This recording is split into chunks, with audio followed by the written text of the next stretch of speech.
Black Belt Patriotism, How to Reawaken America, by Chuck Norris.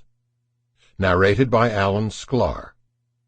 Copyright 2008 by Chuck Norris.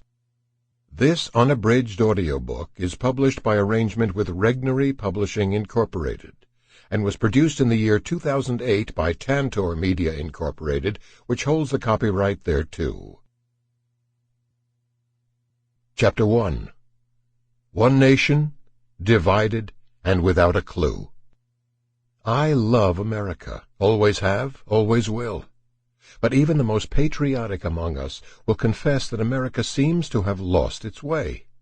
As a people, we seem more divided than ever before. Switch on the television, and it's clear we've lost our moral compass. Our economy, once celebrated as a guarantor of freedom and prosperity, now seems corrupted by greed, materialism, and uncertainty. Other countries that used to envy us now despise us. We seem to have lost not only our sense of ourselves, but of our place in the world. I don't claim to be a scholar. I'm not a sociologist or a political scientist. I'm just a concerned citizen who is extremely worried, as I'm sure most of you are, about the direction our country is heading. I have watched our country change, and unfortunately not for the better. When I was in school in the 1950s, what the teacher said to do, you did. No questions asked. The teacher was in charge, not the students. We would never think about being disrespectful, much less attacking a teacher.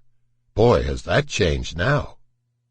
In the 1960s, I watched prayer taken out of the schools. I watched the baby boomer generation rebel with the slogans, if it feels good, do it, and don't trust anyone over 30. They are now middle-aged parents. And while many of them have come to see the error of their ways, their permissiveness has rubbed off on their children, who have pushed the edge of promiscuity and liberal living that much further.